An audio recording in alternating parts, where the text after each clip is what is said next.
Hello to all. I am Dr. Vishnu.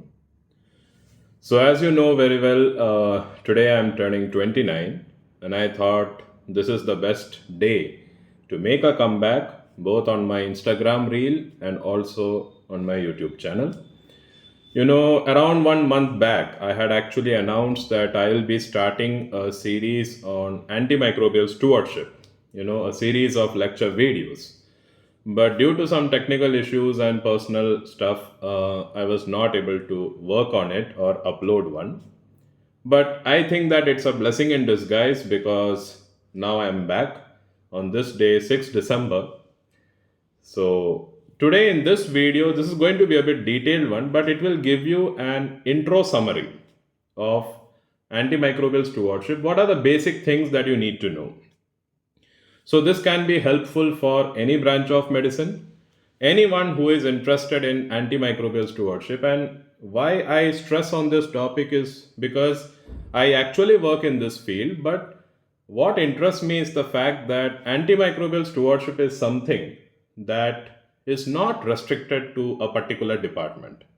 Like, you can't say that it's restricted to internal medicine only, or it is restricted to cardiology only, or it is restricted to neurology only. Antimicrobial stewardship is a generalized, you know, topic which is applicable to all branches, because whatever branch you take, if antimicrobials are not used in a justified manner, antimicrobial resistance occurs, and that leads to lot of complications. It increases the length of hospital stay, and when the length of hospital stay increases, again it causes, it increases pharmacoeconomic burden, treatment cost increases, and also the risk of mortality increases as well. And we know very well that antimicrobials are being used irrationally in many areas. So, awareness is something that is very important. And awareness does not mean just telling people that we need to fight it or we need to fight against antimicrobial resistance. That is not proper awareness. Awareness means you need to be aware first. That means you need to learn first. You need to work on your basics first. Once you learn, you can contribute.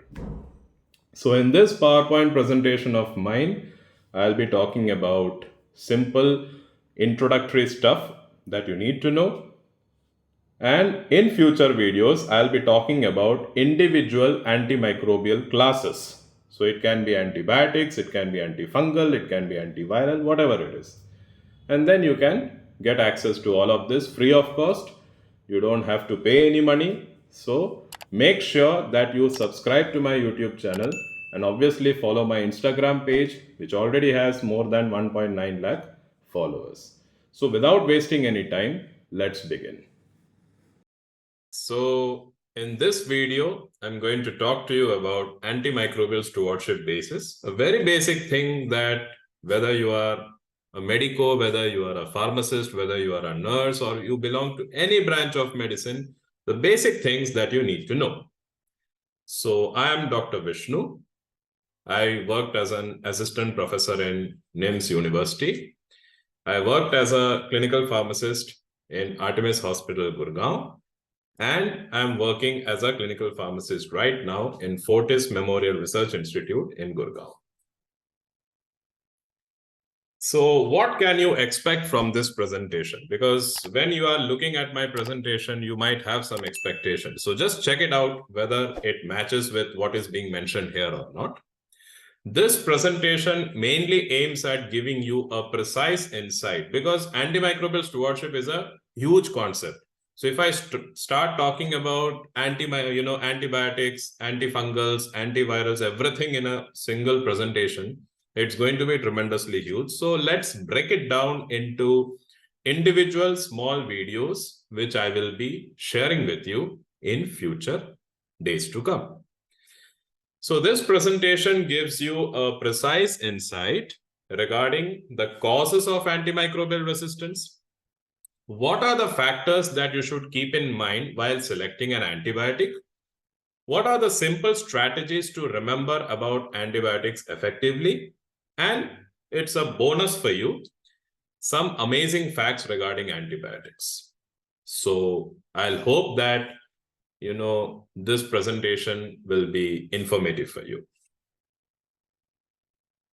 Before I go into the details, you need to understand this thing. And this is something that I experienced through my own life, through my experiences, through lots of ups and downs. This is something that I always focus on. No matter how much you are busy in your career or your study life, make sure that you have an habit of making your own notes. Because this is actually neurological principle as well. And many people agree to this fact that when you are making your own notes, your memory improves because you are not directly copying everything that is written in a textbook or an article or whatever you are reading. Whatever you understood from that, you are writing in your own words. So that means you are understanding the concept. And when you understand the concept, naturally your memory will improve. Your handwriting also improves. Many people have very, very horrible handwriting, and that can also be attributed to the fact that many people don't have the habit of writing. They write very less. So the more you write, your handwriting, your fluency in writing also improves. Your writing speed also improves. So this is actually good for those. Many people complain to me, and even when I was a student also, I had this challenge that I have studied everything, but I can't represent it in the paper because either I didn't have writing practice, or maybe I never made my own notes, so I did not get the proper writing practice. So once I started doing that, my writing speed also improved. Your knowledge regarding the topic enhances, and that is a very important self-confidence. So if you look at my Instagram page, in past 7.5 months, I've got so many followers. It's nothing extraordinary that I did. I just sit in front of a camera and I just speak about things that I understood. And that happened because I understood the concept. I'm not simply reading whatever is written in the book and ditto by hearting and then telling it to you. So when you understand things, when you make your own notes, then you can present yourself to people better. And that is what the 5th point also says, your presentation skills develop.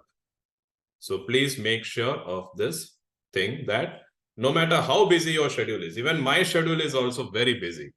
I have a job to do at hospital. I have my Instagram handle. I have to handle my YouTube page, channel as well. A lot of things I have to do on a single day. But I make sure that even if it is a page, I will make my own notes. Now let's talk about antimicrobial resistance. So what do you mean by resistance? When you are trying to do something to the maximum and the person on the other side is not responding to it, that means your effort is not working at all. That is called resistance. So antimicrobial resistance means when the maximum level of antibiotic, antifungal, or whatever it is insufficient to stop bacterial growth or insufficient to kill the bacteria or the virus or fungus, whatever it is, that is called antimicrobial resistance. So if it is with regards to a bacteria, it is called bacterial resistance. If it is with regards to a fungus, it is called fungal resistance. If it is with regards to a virus, it is called viral resistance. So this is the definition of antimicrobial resistance. Now this antimicrobial resistance or antibiotic resistance, we actually talk more about antibiotics because we don't see so much of resistance in fungus and virus nowadays, but we see more in antibiotics. So this antibiotic resistance is actually classified into two. One is called natural and the other is called acquired. Natural means the bacteria is not at all resistant, not at all sensitive to the antibiotic right from the beginning. Means, like for example, it has been written here, like macrolide antibiotics, they are ineffective against most strains of Streptococcus pneumoniae. So that is natural resistance in which, this organism, that is Streptococcus pneumoniae, will not show any sensitivity to macrolides in majority of cases. Acquired means due to indiscriminate use of antibiotics or due to long-term use of antibiotics, the bacteria has slowly and slowly developed resistance. So maybe few years back, penicillin was effective against a lot of organisms. Now we see that penicillin does not work. That is called acquired resistance. So we have a very famous example for that, and that is MRSA, methicillin-resistant Staphylococcus aureus. So initially, MRSA concept was not there, but it started developing few decades back because of acquired resistance. And similarly, another example has been mentioned here, ampicillin-resistant Haemophilus influenza. So this is evolving now. So that is why acquired resistance is actually very dangerous, because it also indicates the fact that we are not using antibiotics properly.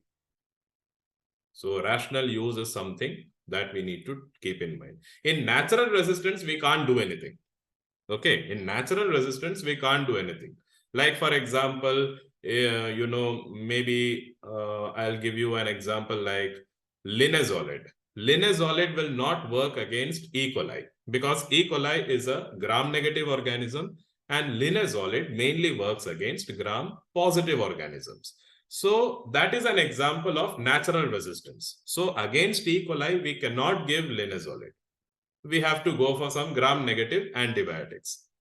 But if meropenem was sensitive for E. coli, or E. coli was sensitive for meropenem, and later on, we are seeing that E. coli is getting resistant to meropenem, that is called acquired resistance. Now, what are the causes of antimicrobial resistance?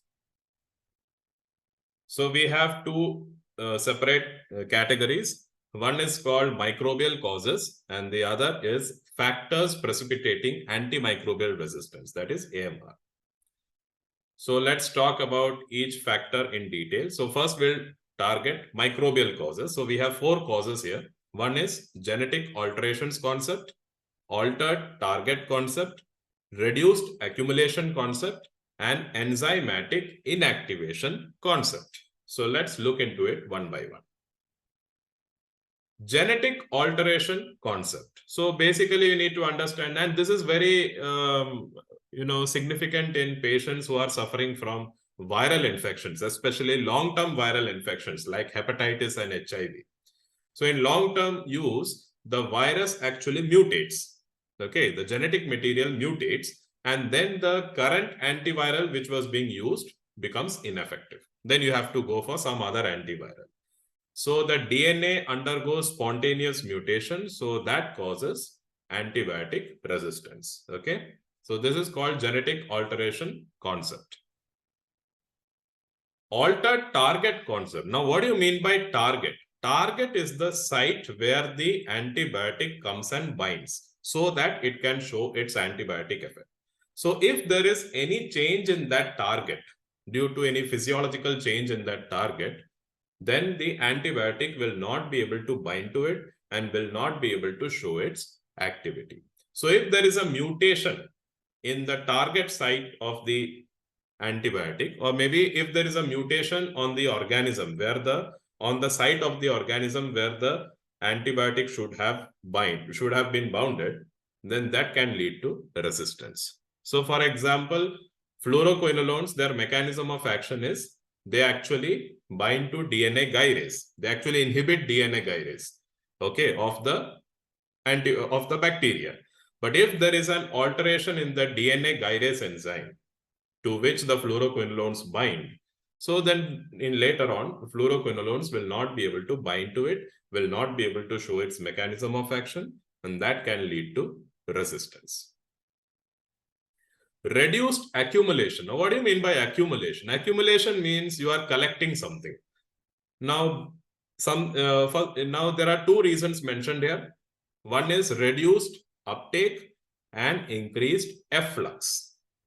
Now, if you don't understand what is uptake, then I'll tell you another word, that is influx. So you need to understand the difference between influx and efflux. Influx means something is coming from outside to inside. And efflux means something is going from inside to outside. Reduced influx. Now, what does that mean? See, basically, when an antibiotic is administered, the antibiotic goes into the bacterial cell and then shows its mechanism of action. So that is influx.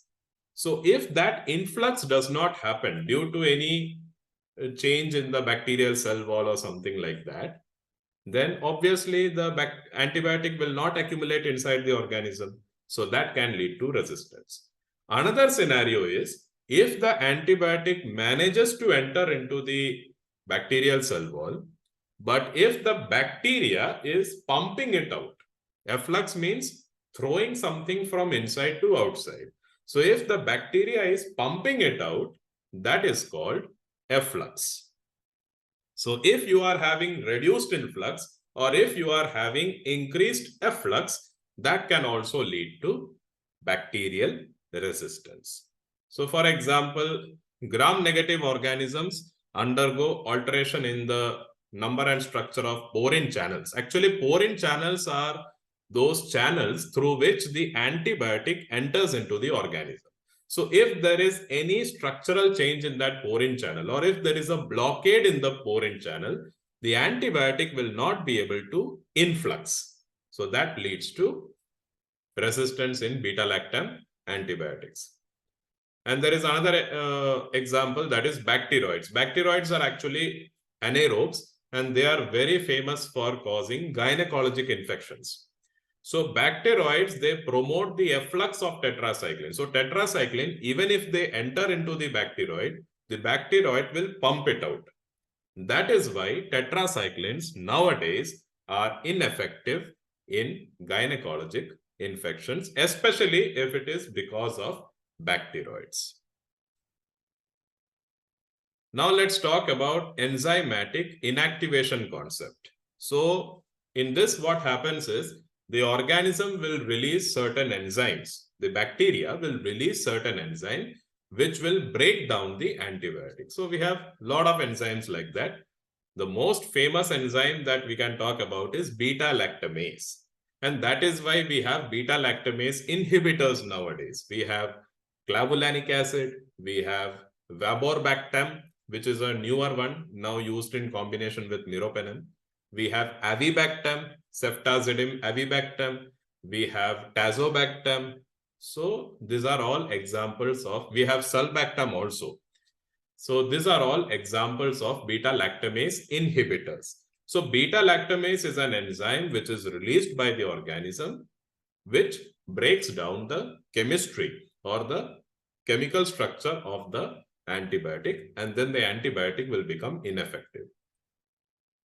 So we have another example known as acetyltransferase. That is also another enzyme. So that actually inactivates chloramphenicol. Chloramphenicol is actually a broad spectrum antibiotic.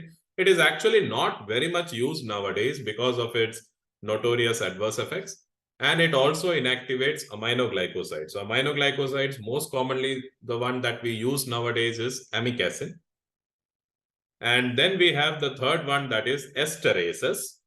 Esterase, they break down lactone ring of macrolides. Macrolide antibiotic you might know. We have azithromycin, we have clarithromycin, roxithromycin, etc., erythromycin and all. So esterases will break down macrolides. So these are three important examples of enzymes that can break down antibiotics. Now let's come to unjustified use of antibiotic, and this is something, it's a long speech that I can give, but we need to know a lot of things. In our country, antibiotics are available in pharmacy on OTC basis, and I'm not talking about all antibiotics, but like, for example, amoxicillin, clavulanic acid, macrolide antibiotics, especially azithromycin, even clarithromycin, I think, is also available as OTC. I have seen some areas where doxycycline is also available as OTC, and doxycycline is actually a broad spectrum antibiotic. We have certain cephalosporins also, oral cephalosporins, which are available as OTC. Now, the problem is, Even if it is a very simple antibiotic, it should not be consumed without the prescription of a registered medical practitioner. But unfortunately, many patients, because obviously if you have to consult the doctor, you have to give, money to the doctor, obviously as a consultation fees. So it is better that you go directly to the pharmacy. You say that you have throat pain, you have fever or something like that, and you will get an antibiotic for that. Now what happens is, it's okay, you are getting an antibiotic, it's fine, okay.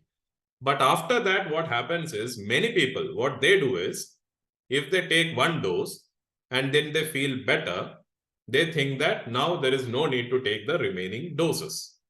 Like, for example, you're having throat pain with fever and cough and productive stuff and all those things. You go to the pharmacy, you get azithromycin, 500 mg for 3 days. You take a first tablet and you do some gargling and all these things, home remedies and stuff, and you feel better. And then you think that now why do I need to take it? I'm feeling better. So you discard the remaining 2 tablets. These are all classical reasons why antimicrobial resistance has increased so much. So basically the protocol should be that no matter whatever antibiotic it is, it should be with the prescription of a registered medical practitioner. Now let's see how things go. So unjustified use of antibiotics is not just in the OTC scenario, but it is in the hospital setting as well. So, prolonged use of antibiotics without proper justification, inadequate dosing, that is also a problem. If you are not maintaining the therapeutic window, so that can also be a problem, because if you are using in small doses, but you should have used at high dose, that is also increasing the risk of resistance. Prior use of a less effective drug of the same antibiotic class. Like, for example, maybe penicillin, the patient was actually resistant to one penicillin, and you are using again another penicillin, which is of the same class in that patient. So again, that makes no sense in most cases. And obviously irrational use. You know that very well. Many people all over the world are being victims to antimicrobial resistance, and we have multiple reasons for that, whether it is improper infection control in the hospital setting, or maybe it is because of unjustified use of empirical antibiotics, which has been prolonged for absolutely no reason, or proper documentation or proper justification. And as I said, the OTC scenario also is a major role player. So we need to understand all these things. Non-compliance, self-medication, and use of leftover antibiotics. So this is what I said. Non-compliance means, as I said before, if you're not taking for the entire prescribed course, just because you're feeling better, you are stopping all the remaining doses, then you are again digging your own grave, to be very honest. Self-medication, as I said, without consulting maybe you are having throat pain for some other reason, and you are thinking that it is an infective etiology, and you are going to the pharmacy and getting azithromycin. So, obviously it might be a little thing, but this is what actually creates a massive disaster later on. And use of leftover antibiotics. In many people's homes, antibiotic strips or half-used strips will be remaining, and they will be taking them on SOS basis, or maybe they'll be giving it to other family members or somebody around, saying that, okay, you don't have to buy it, I already have some in stock with me, you just take it. Again, you are not consulting a medical practitioner, you're not consulting them, and you are taking it on your own. So that obviously that increases the risk.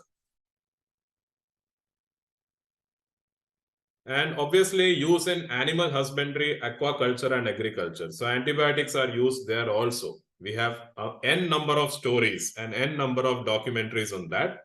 So antibiotic use is not just restricted to humans. Antibiotics are also used to treat livestock and fish to prevent infection and increase the production. But the problem is that we are consuming the same. So you know very well what all things can happen. So uncontrolled use of antibiotics can also create a reservoir of resistant bacteria, and you know very well that it is dangerous. Poor infection control in healthcare settings. So poor hand hygiene, poor sanitation practices, poor hospital hygiene. So these are all can increase the outbreak of resistant infections. Now let's come to Antimicrobial Stewardship Program. Now we actually celebrate, from 18 to 24 November, the, World Antimicrobial Awareness Week. But it should not be just for showing to the public that we are celebrating all this. It should actually have an inner meaning as well. And inner meaning doesn't mean that we simply go out and say that it's a big, big threat and we should work against it. The question is, how are we going to work against it? For that, a collaborative effort is required. And before we think of collaboration, first we have to educate ourselves. That is much more important because everything is on paper, but when it comes to applicability, the scenario changes. So Antimicrobial Stewardship Program is a formal body which deals with rational use of antimicrobials. So it is a common understanding between the microbiologist, because microbiologist prepares the antibiogram, knows very well the sensitivity resistant pattern in that institution. Obviously the physician, and obviously ID physician, infectious disease physician, also has a huge role to play. And definitely a clinical pharmacist, because clinical pharmacist goes on rounds with clinicians in hospitals, and when there is any kind of issue with regards to antimicrobial dosing, especially in renal and hepatic conditions, especially drug-food interactions, drug-drug interactions, drug-lab value interactions, a lot of things like this creep up. Clinical pharmacist has a very important role to play to prevent such occurrences. To remember the principles of antimicrobial stewardship, you should try the code 5D. Appropriate diagnosis, appropriate drug, appropriate dose, appropriate duration, and appropriate de-escalation. Diagnosis, obviously, if your diagnosis is something else and you are giving antibiotic for something else, makes no sense. Appropriate choice of therapy, that is also very important. Especially when you look at the culture report, you should be able to understand based on the patient condition which antimicrobial will be effective. Appropriate dose, because the patient might have a kidney dysfunction, the patient might have a hepatic problem. So based on that, how will you adjust the dose? And sometimes based on the severity of the infection also, we may have to escalate the dose or de-escalate the dose, whatever it is. Duration, for how long are you planning to give the antibiotic, whether it is an OPD setting or an IPD setting. And de-escalation. De-escalation is something which is a point of argument in every healthcare center, because everyone have their own motive. And see, basically the clinician's motive is to hit the target to save patient's life. So sometimes it is a part of the psychology to start with higher end antibiotics so that the patient doesn't pass away from septic shock and related acute renal failure and all this kind of complications. But when you are sending the culture and the culture is sterile, and if the patient's parameters, infectious parameters and other things are coming normal, then de-escalation is something that you should definitely consider. De-escalation means going from a higher antibiotic to a lower antibiotic. For example, if the patient has been started empirically on meropenem, and if the culture is sterile, if the infectious parameters like CRP level, procalcitonin, TLC, and many other things, if they are getting normalized, or if the fever spikes of the patient is getting reduced, then definitely you can de-escalate it to a lower antibiotic, maybe a ceftriaxone or something like that. So that is called de-escalation. Escalation means it is the other way around. Like for example, meropenem has been used empirically in the patient. The culture has been sent before the antibiotic was started. And the culture report came positive for Klebsiella pneumoniae, and it is resistant to meropenem, and it is sensitive to polymyxin B or colistin, which is actually a higher antibiotic. In that case, we have to escalate. So it is on a clinical scenario basis. Now let's talk about what are the different factors that influence antibiotic selection. So we have 9 factors. First, we need to identify the organism. Empirical antimicrobial therapy, susceptibility of organism to a particular target, to a particular agent, site of infection, patient factors, targeted therapy, prophylactic therapy, safety and efficacy of the agent, and definitely the cost of therapy. Identification of the organism. Unless you know what the organism is, how can you give an antibiotic targeting it? So gram staining is useful. So this is the microbiology part. Gram staining is important to identify the presence and morphological features of microbes. So for example, in the blood, in the CSF, in the urine, in the pleural fluid, in the synovial fluid, or in the peritoneal fluid. In general theory, it is important to send specimens for culture before starting first dose of antibiotic. Please remember this. Maybe you are going for rounds, or maybe you are working in hospitals, and please notice this thing. And this is a very straightforward message. Before the first dose of antibiotic is given to a patient, culture should be sent. Because I'll give you a clinical scenario. For example, meropenem has been given empirically to a patient, and the culture has been sent. Maybe the blood culture has been sent 1 day later. Now, the culture report comes back after 1 or 2 days. The final report and everything comes, and it says sterile. Now, how can you guarantee that the culture was already sterile before the patient was admitted? It can be because there was some organism, but meropenem was already killing it. It can be that also. So that is why it is always said that you should send culture before starting antibiotic. There are special conditions where this theory cannot come into place, and I'll talk about that later. But in most conditions, please make sure whether it is the emergency, even if the antibiotic is given in the emergency department also, before the first dose of antibiotic, cultures should be sent. Now let's talk about empiric antimicrobial therapy. So empiric means what? Like for example, I am getting admitted to the hospital. So first, obviously, I'm not directly going to enter into the hospital saying that I am having problems. So basically, I go through the emergency, and then based on my condition, it is determined whether I should be admitted in the ward or the ICU critical care unit, whatever it is. So for example, I am admitted in the hospital and I'm having symptoms of infection like fever spikes or maybe deranged procalcitonin values, deranged TLC values, CRP, whatever it is.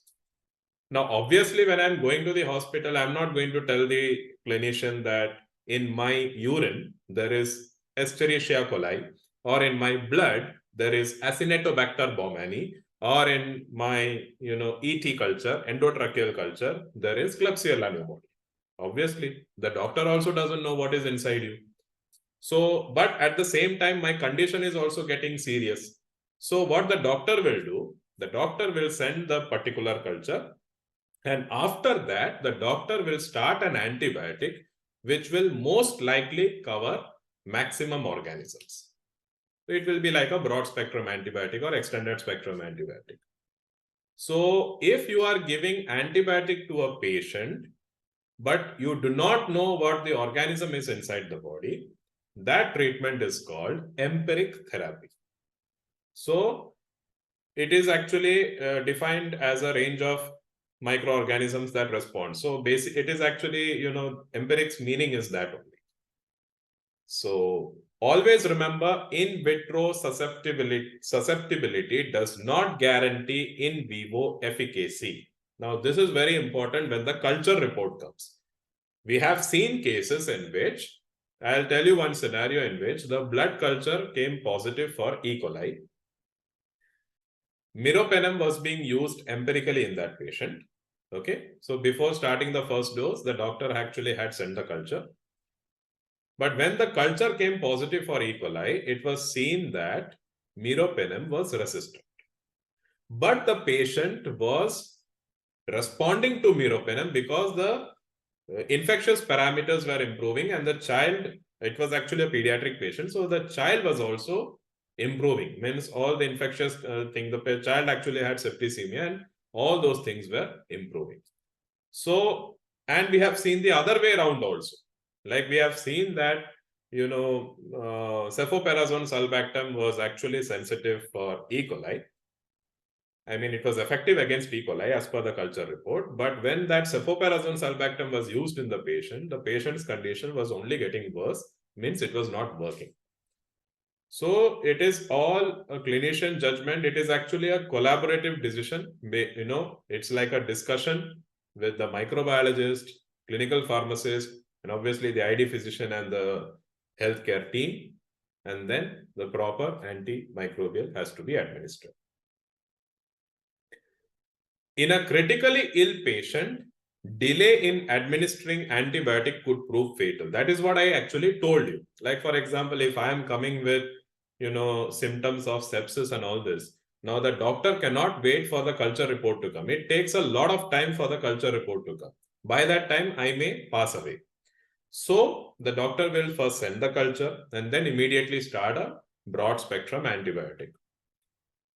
So usually broad spectrum antibiotics are used.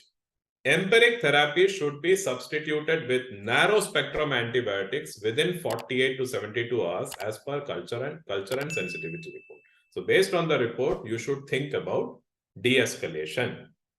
So the factors influencing empiric therapy is the timing and the selection of the drug. Now, what is timing? So that is these are some cases in which you may not send culture before starting antibiotic because the patient's condition is actually critical. So, for example, if a patient is coming with febrile neutropenia or the patient is having severe neutropenia, there you need not wait for sending culture and then only you can start antibiotic. You can start beforehand because it's a very serious condition. And also a patient with meningitis, it is also a very serious condition because meningitis symptoms are very classical. The symptoms of meningitis are very classical. It can be easily diagnosable. So you can start antibiotic and then you can send the CSF culture or whatever it is that you want and you can go accordingly. Now let's talk about drug selection. So what are the drugs that you can give empirically? So it depends on the site of infection. It also depends on patient history. Was the patient admitted in some other hospital before, or if he or she was admitted, for how long? What is the age of the patient? Did the patient have a past history of infections? Is the patient having any kind of immunocompromise, like if the patient is suffering from HIV or tuberculosis, or if the patient is on immunosuppressants or chemotherapeutic drugs? Is the patient having some travel history? Now, travel history is actually very important when we talk about COVID, right? And also, has the patient had any recent history of antibiotic use? And also based on local susceptibility or microbiology data. So we usually focus on broad spectrum antibiotics like third or fourth generation cephalosporins, doxycycline if we are suspecting maybe scrub typhus or leptospirosis or something like that. And also fluoroquinolones if you are suspecting respiratory involvement as well. And especially fluoroquinolones, for example, moxifloxacin, it has very excellent, anaerobic activity as well. So, yeah. Now let's talk about site of infection. So there are certain sites where there is a lot of obstacles. So natural antibiotics may not work there or may find some kind of difficulty. So there are certain natural barriers to drug delivery. So it is due to the capillary structure of some tissues, like for example, prostate, the testis, placenta, vitreous body of the eye, and obviously the CNS, because we have the blood-brain barrier, and that is why only lipophilic molecules cross the blood-brain barrier. Like for example, levodopa in Parkinsonism, and we have certain antibiotics also which are highly lipophilic, so they can cross the blood-brain barrier. So factors influencing penetration and concentration of an agent in the CSF. So first is lipid solubility. So it is a direct proportionality. You know the meaning of direct proportionality means if one value increases, the other value will also increase. So if the lipid solubility is higher, then the antibiotic can also cross the blood-brain barrier. So for example, chloramphenicol, metronidazole, etc. Molecular weight. This is inverse proportionality. So if the molecular weight is high, then the antibiotic cannot cross blood-brain barrier easily. And if the protein binding is high, then also the antibiotic cannot cross the C or enter into the CSF easily. Now let's talk about certain patient factors. So for example, we have immune status. So if the patient is immunocompromised, then we may need to use higher doses of bactericidal agents or longer courses of treatment. Like for example, in HIV patients, we give cotrimoxazole because in HIV patients, most of the pneumonia cases are due to pneumocystis jirovecii. So for that, the drug of choice is cotrimoxazole. So, and even, immunocompromise means you always have a risk of opportunistic infections. Immunocompromise in patients may include alcoholics, malnutrition, HIV infection, autoimmune diseases, because we use immunosuppressants in that, and obviously advanced age. And also if you have malignancy. Renal dysfunction. So if your kidney function is poor, then there are certain antibiotics which are eliminated through urine. So if your kidney function is poor and if you are using that antibiotic at a normal dose, then it will not get eliminated from your body. It will accumulate inside your body and it can cause adverse effects. Like for example, aminoglycosides, colistin, polymyxin B, vancomycin, amphotericin B. Hepatic dysfunction, same thing.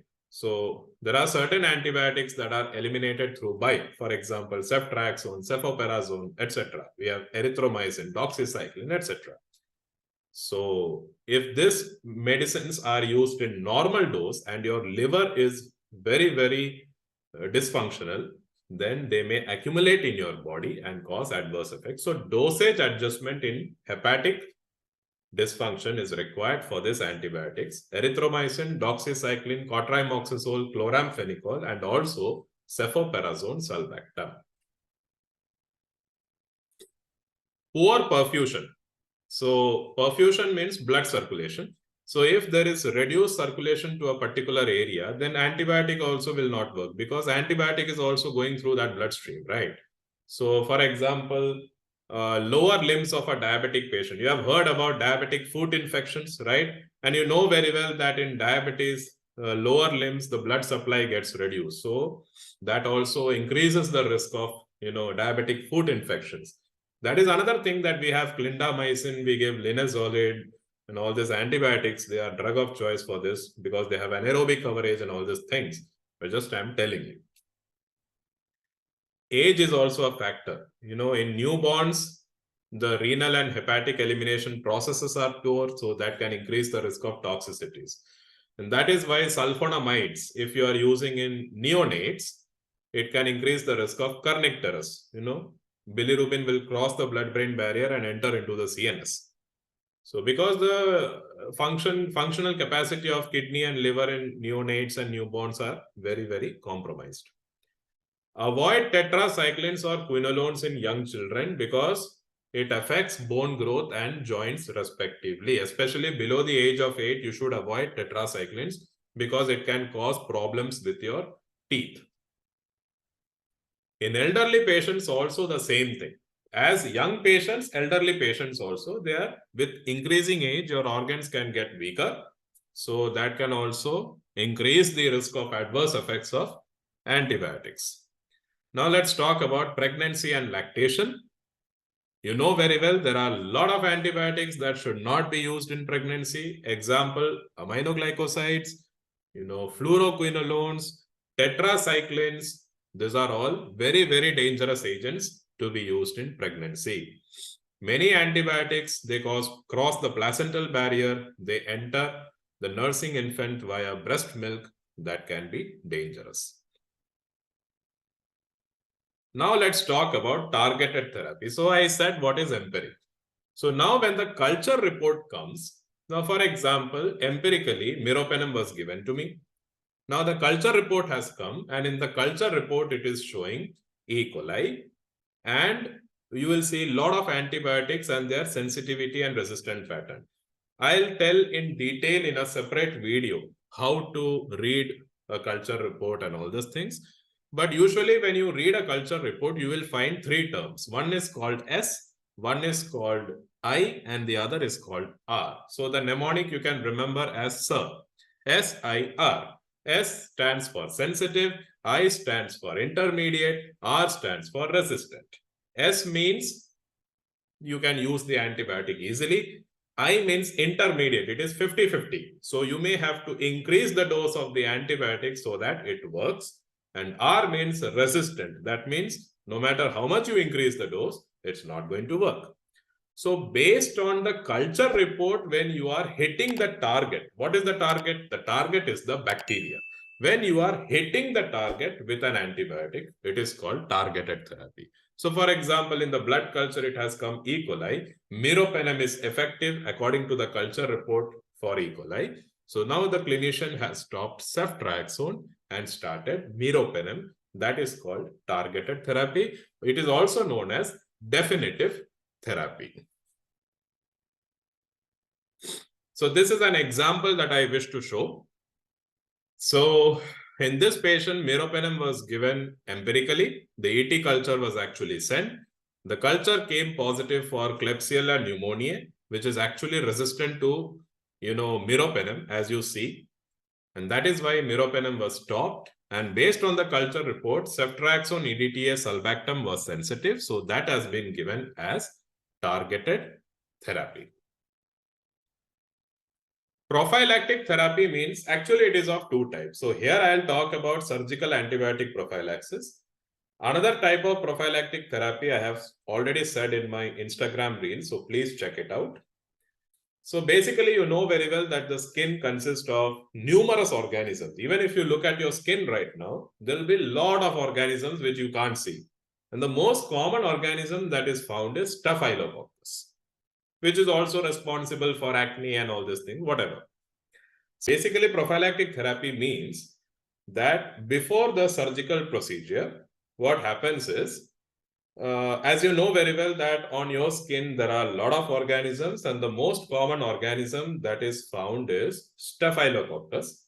Now, the problem is that when an incision is made on the, skin, or when an incision is made on the body, there is a chance that the organism may enter into your body, and it can enter into your bloodstream, and it can, cause all kind of infection. So to prevent that, before the procedure, the clinician will give a prophylactic antibiotic so that even if any organism goes inside your body, the antibiotic which was already given will take care of it. So this is called surgical antibiotic prophylaxis. Depending on the type of surgery, the choice of antibiotic may change. I mean, for surgical prophylaxis. And also, if the patient is having beta-lactam allergy, then we may go for alternatives. I'll talk about that in a detailed video later. So in normal cases, a single dose of an antibiotic should be given at least 60 to 120 minutes before an incision. Now 60 to 120 because there are certain antibiotics which require prolonged duration. You cannot give rapidly. Like for example, vancomycin or fluoroquinone, they are not used nowadays that much, but still I'm telling you. So the choice of an antibiotic or the duration of therapy depends on the type of surgery. Indiscriminate use of post-operative antibiotics can increase the risk of superinfection and bacterial resistance. So what happens is that sometimes we have seen that, cefuroxime was used as a prophylactic agent, and it is being continued for many days. So then it is not prophylaxis, it is empiric.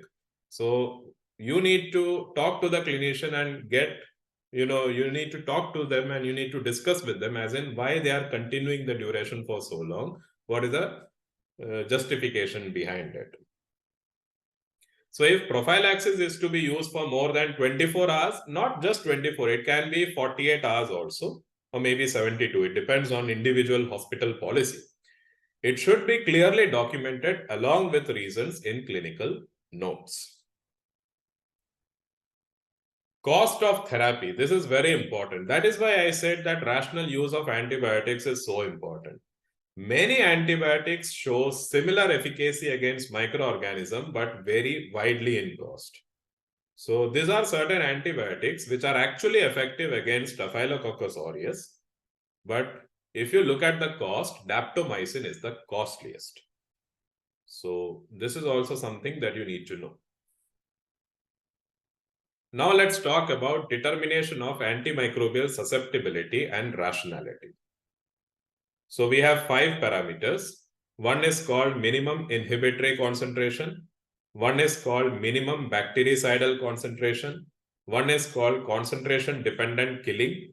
One is called time dependent killing, and one is called post antibiotic effect. So we'll talk about that one by one. Minimum inhibitory concentration means the lowest antimicrobial concentration which is required to prevent the growth of an antibiotic, prevent the growth of a bacteria. So we have, you know very well that antibiotics are of two types, bacteriostatic and bactericidal. Bacteriostatic means it does not kill the organism, it only prevents its growth or multiplication. Bactericidal means it directly kills the organism. So minimum inhibitory concentration means the minimum concentration of an antibiotic which is required to show bacteriostatic activity. Mainly we use MIC values in clinical scenarios. MBC is actually good, but a lot of time and lot of labor requirements are there. That is why we, in a culture report, we don't see MBC, we usually see MIC. MBC means minimum concentration of an antibiotic which is required to show bactericidal activity. Concentration dependent killing. Now, concentration dependent means what? If you are increasing the concentration or the dose of the antibiotic, the rate of bacterial killing increases. So this kind of antibiotics can be given once a day as a high dose bolus. So that will help to kill the infecting organism rapidly. So for example, daptomycin for gram-positive organisms and aminoglycosides. These are given once daily as a single dose. Because if you are increasing the dose and giving it at one time, it shows concentration dependent killing. So we can see some example here. So this is tobramycin versus piperacillin. So you can see very well the difference here. So when piperacillin, when we were increasing the dose, it took approximately 8 hours to show its, bactericidal activity. But when tobramycin, which is an aminoglycoside, when you increased its dose, that is 64 times the MIC, it took just 2 hours to show its bactericidal activity. Time-dependent killing. Time-dependent killing means you have to increase the duration of therapy or you have to increase the duration of dosing. So if you are giving it as an extended or continuous infusion, not duration of dosing, duration of dosing, exactly. So if you are focusing on increasing the duration of dosing, that facilitates killing of the organism. Okay. So basically, you need to focus, you need to keep in mind that the antibiotic concentration should be above its MIC. So how long are you able to keep the antimicrobial concentration above the MIC? Then better will be the bactericidal or whatever activity. So that is why we focus on extended or continuous infusions. So, for example, beta-lactams, glycopeptides, vancomycin, teicoplanin, macrolide antibiotics, clindamycin, and linezolid. So these are all These are all based on time-dependent killing. Then we have post-antibiotic effect. Now, this is interesting. Even if the MIC value, even if the concentration of the antibiotic is below the MIC, it has been seen that certain antibiotics still have a capacity to kill the organism easily. So such drugs also require just one dose per day. For example, aminoglycosides and fluoroquinolones. Now let's talk about how to study antibiotics easily. Basically, when you study about diseases, first, you don't directly study about a disease. You need to understand how the normal anatomy physiology works. Only then you will understand how a disease occurs. Only then you will understand how the symptoms occurs. Only then the proper diagnosis can be made. Only then you can give the proper treatment. Similarly, unless you study microbiology, you will never be able to understand which is the appropriate treatment for a particular infection. So microbiological knowledge is very important. And obviously, if your hospital duties are going on well, then definitely it will lead to smart learning that I always talk about and enhanced productivity. Now let's talk about some amazing facts regarding antimicrobials. These are some of the medically important bacteria that you need to know. Gram-positive cocci, GPC, gram-positive bacilli, GPB, gram-negative cocci, gram-negative rod, anaerobic organisms, spirochetes, they usually cause syphilis, etc. Mycoplasma, now it is trending in the news nowadays. Chlamydia species and other organisms. Narrow spectrum antibiotic. Narrow spectrum means it is effective only against one or two bacteria. For example, isoniazid. You know very well, it is only used for tuberculosis. It's not used for any other condition. So it is called narrow spectrum. Extended spectrum means you can use it against gram-positive and gram-negative also. So when you are increasing the spectrum, the chances of adverse effect also increases because in your body, there is healthy bacteria also. So when you are using a broad spectrum or extended spectrum antibiotic, the chances of inhibiting the healthy bacteria in your body is also high because it is broad spectrum. So that can increase the risk of other infections in your body, or it can increase the risk of diarrhea and all these things. And there is a term for it. It is called superinfection. So it is an infection which is actually caused due to antibiotics. So broad spectrum means it is effective against gram-positive, gram-negative, and other organisms like atypical organisms, anaerobic organisms as well. So we have tetracycline as a very important example. Paromomycin. Now you know very well that we have aminoglycosides. Aminoglycosides are mainly effective against gram-negative organism except gentamicin. Certain one or two organism, I think Streptococcus agalactiae. For that, we use gentamicin in combination with ampicillin. But otherwise, in majority of conditions, aminoglycosides are used against gram-negative. And it is used mainly against bacteria. But paromomycin is an aminoglycoside which is actually used against worms. It is used as an antiparasitic or anthelmintic agent. So it is actually produced by a bacteria known as Streptomyces remosus var. Paromomycinus. It is the only aminoglycoside which has anthelmintic property. It is given mostly orally, so it can cause GI upset. So you should take the drug after food. It is used in, it has a topical formulation, so it can be used in cutaneous leishmaniasis. And it is effective against certain species that has been written here. Entamoeba histolytica, Cryptosporidium, Taenia, Solium, Taenia species, etc. It's used in intestinal amoebiasis, cutaneous leishmaniasis, and giardiasis.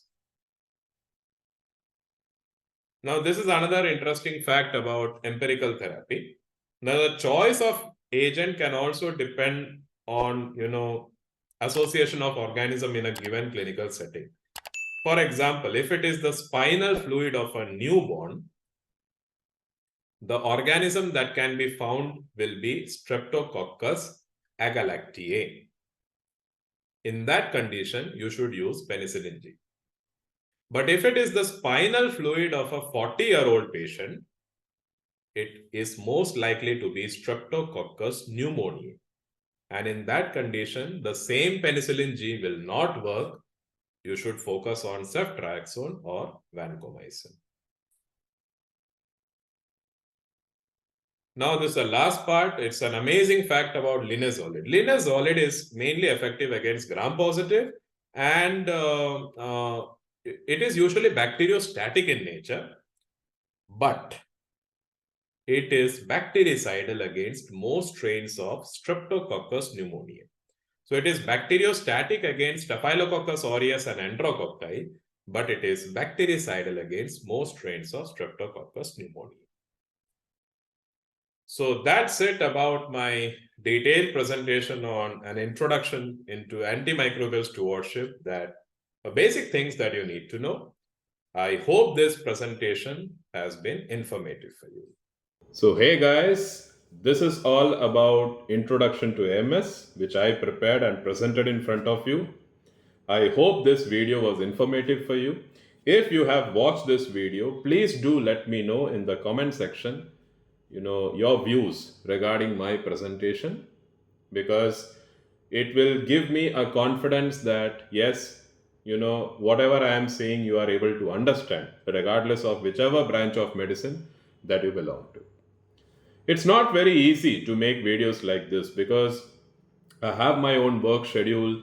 I make my own notes and then I convert them into PowerPoints, and then I record them in the form of a Zoom lecture and then I present in front of you. So please make sure that you subscribe to my YouTube channel and follow my Instagram page, because interesting aspects of all these details that I'm talking about, I'll be sharing as individual reels also, which might be helpful for easy learning. So, see you in the next video. Until then, it's bye.